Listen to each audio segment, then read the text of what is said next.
warahmatullahi wabarakatuh. Selamat pagi. Luar biasa. Oke, anak-anak.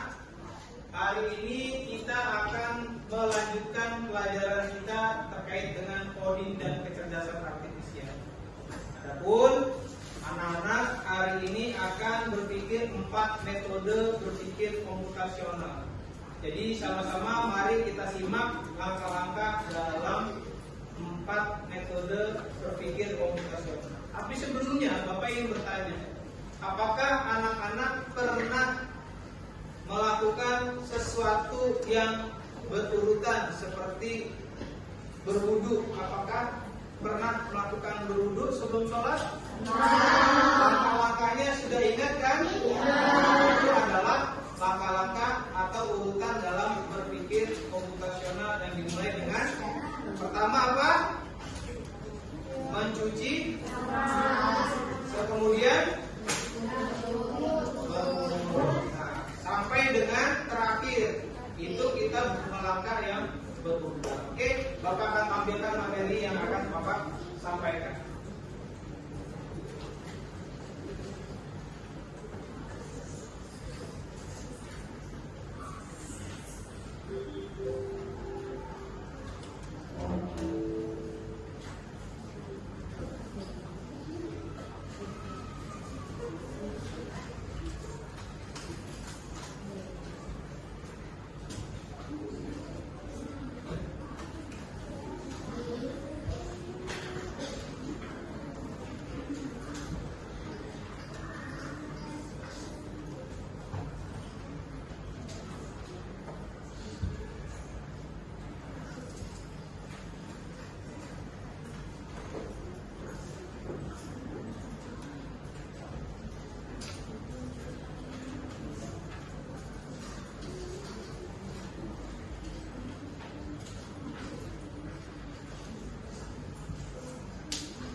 Sambil nunggu kanvanya terbuka,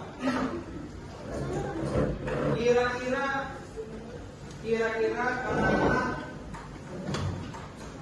sebelum kita masuk tadi kan kita awal berwudu ya, berwudu. Nah, pertama langkahnya cuci tangan, kemudian berkumur, membaca niat, itu berpikir komputasional. Nah, kemudian kalau misalkan anak-anak pernah membuat jus, langkah-langkah yang harus dilakukan apa? Yang pertama, menyiapkan bahan, itu masuk ke dalam nasi namanya dekomposisi. Setelah itu apa? Alat dan bahan, kemudian membuat langkah-langkah atau algoritma, ya kan? Kita siapkan alatnya, kemudian kita pecah jus itu apa aja? Ada alat, ada bahan, ada bumbu yang akan digunakan, misalkan perlu air, ya kan, perlu gula. Oke, sudah mau terbuka, kita cek lagi.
Kita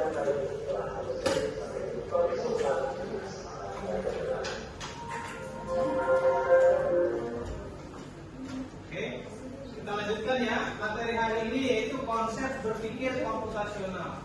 Jadi kita sudah singgung tadi di awal bagaimana kita berpikir dengan 4 langkah komputasional. Apa saja langkahnya? Mari kita bahas sama-sama. Kita simak sama-sama materi berikut.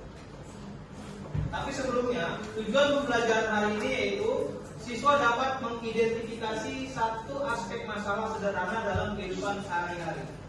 Yang kedua, siswa dapat mengurutkan beberapa langkah dalam proses pemecahan masalah secara sistematis. Dan selanjutnya adalah siswa dapat menyusun beberapa instruksi yang terpisah namun berkaitan menggunakan kosakata atau simbol. Nah, sebelumnya di awal, pernahkah kamu melihat langkah-langkah dalam memberikan makanan dan minuman ke kucing? Kamu pasti punya hewan peliharaan. Siapa di sini coba angkat tangan yang punya hewan peliharaan? Oke, boleh turun tangannya. Banyak yang punya hewan. Kemudian pasti kamu rutin kasih makan ke hewan peliharaan. Nah, kalau hewan peliharaan itu biasanya kalau nggak makan, minum, kemudian dibersihkan kandangnya kalau pakai kandang kucingnya, atau misalkan hewan lain, burung misalkan, kalau ikan akuariumnya dibersihkan. Kemudian kalau sudah memelihara berarti kita wajib memberikan makan dan minum. Pertama langkah-langkahnya adalah kita siapkan dulu langkah-langkahnya, tempat makan dan tempat minumnya. Kemudian kalau sudah siap tempat makan dan minum, kita tuangkan makanan dan minuman tersebut ke dalam wadah atau mangkok yang sudah disiapkan. Kemudian langkah-langkah ini merupakan kita sudah berpikir komputasional karena kita sudah bertahap ya, mulai dari menyiapkan sampai dengan memberikan makan. Kemudian selain itu kegiatan rutin lainnya itu adalah gosok gigi. Gosok gigi satu hari berapa kali? Ada 2 apa 3? Yang pertama pagi, yang kedua sore, yang terakhir sebelum tidur. Oke, lanjut. Kemudian dari pertanyaan tersebut, ya, sebetulnya langkah-langkah yang benar untuk menggosok gigi seperti apa? Yang pertama, kita posisikan sikat gigi pada sudut 45 derajat. Kemudian sikat ke depan dan ke belakang. Kemudian sikat seluruh permukaan gigi luar dalam untuk mengunyah. Kemudian bersihkan gigi depan secara vertikal dan bagian atas dan bagian bawah. Gigi ada bagian atas atau tidak? Bagian bawah ada? Jadi dibersihkan ya. Kemudian setelah mengikat gigi, lakukan sikat lidah karena lidah juga ada bakteri yang menumpuk. Nah, tepuk 1, tepuk 2. Nah, jadi berpikir komputasional adalah cara berpikir teratur ya, dari awal sampai akhir untuk menyelesaikan masalah. Kemudian kita bagi menjadi beberapa bagian kecil-kecil masalahnya. Kemudian kita cari polanya. Kemudian langkah-langkahnya kita susun untuk menyelesaikannya. Misalkan saat mengerjakan PR, kita mulai dengan membaca soal, mencatat hal penting, kemudian dikerjakan satu per satu. Oke, Bapak minta anak-anak simak video berikut untuk 4 langkah komputasional.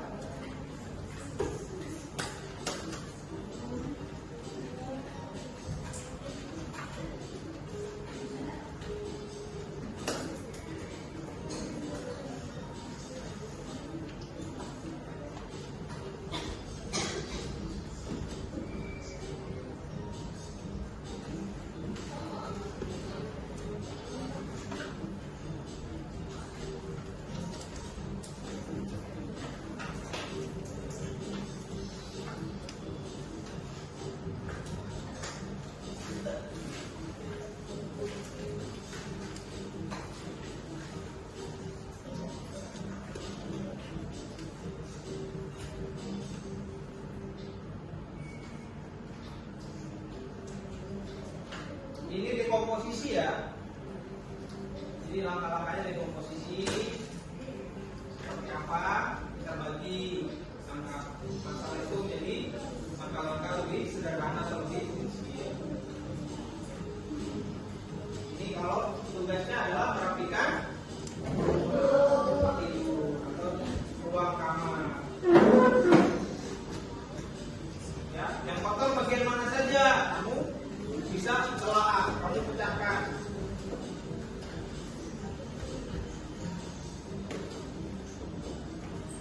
Kemudian langkah selanjutnya adalah dekomposisi. Ya, jadi dibagi. Ya, akuarium ini ada bagiannya apa saja? Ada tanamannya, kemudian ada ikan, ada apa lagi? Ada airnya, kemudian ada apa lagi? Ada batu atau biasa aksesoris.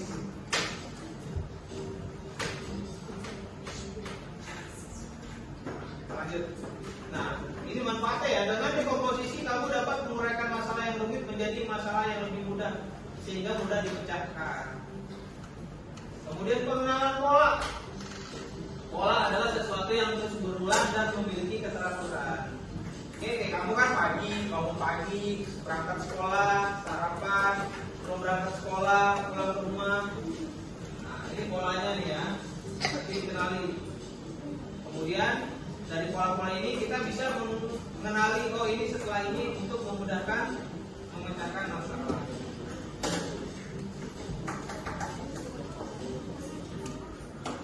Coba, setelah bintang polanya adalah segi 5 karena sudah berulang.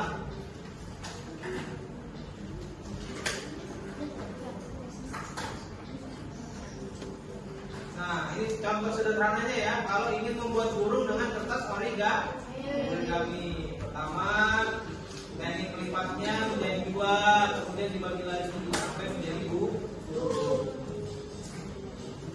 Sama kayak kamu bikin pesawat terbang, polanya kamu sudah ingat pasti kan cara membuat pesawat terbang.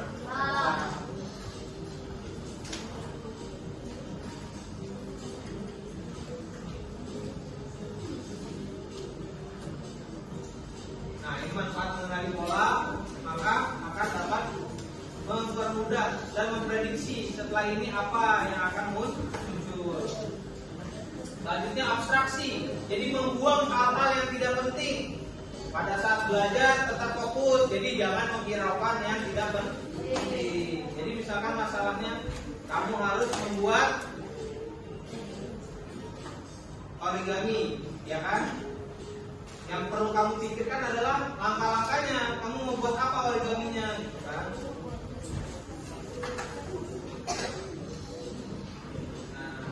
Yang perlu bahan kertas origami apa ya? Jadi nggak perlu mikir. Yang perlu adalah langkah-langkahnya yang perlu diingat.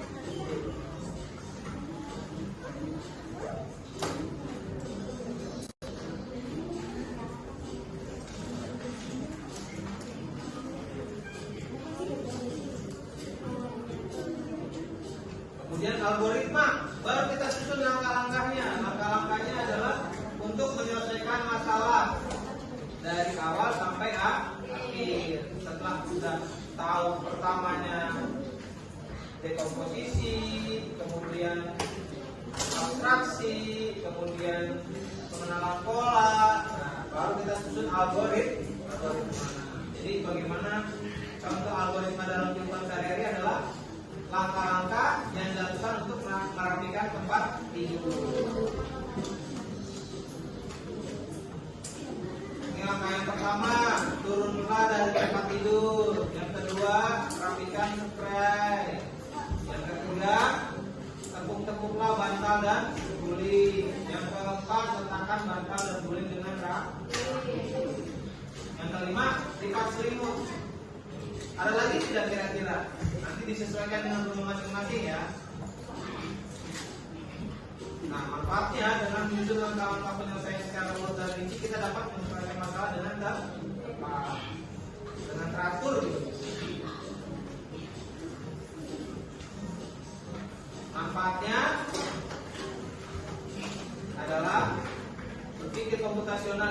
memiliki manfaat. Yang pertama, mengurai masalah lebih mudah diselesaikan. Yang kedua, menyusun langkah-langkah yang tepat untuk menyelesaikan masalah.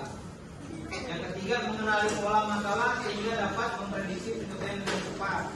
Yang keempat, menyiapkan hal yang diperlukan untuk menyelesaikan masalah. Yang kelima, mengabaikan hal yang tidak diperlukan untuk menyelesaikan masalah.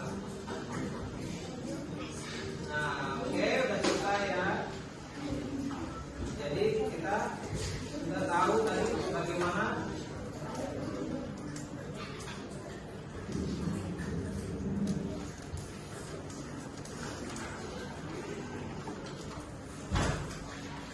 kita sambung lagi ya.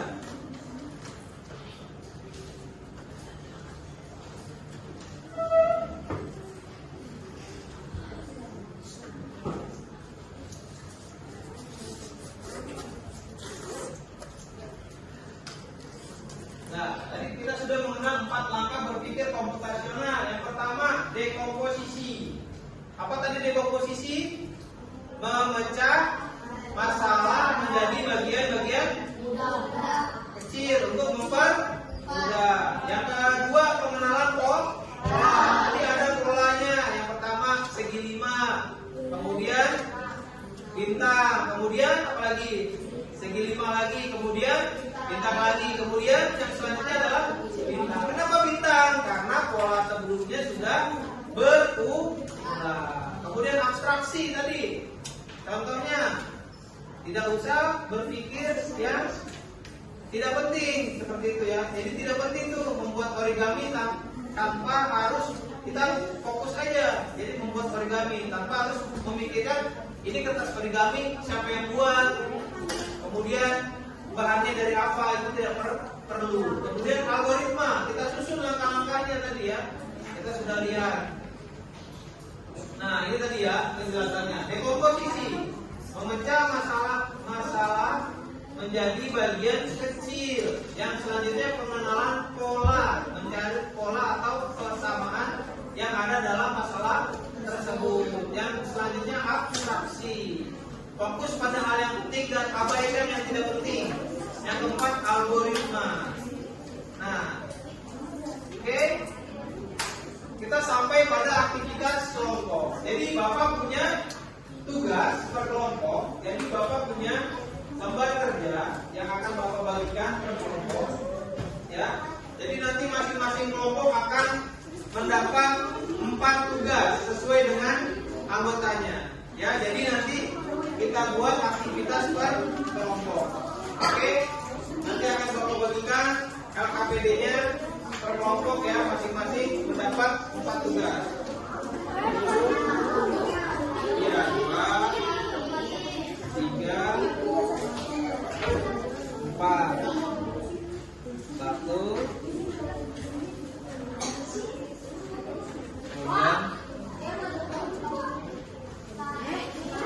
Kemudian 2, 3, 4.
hebat.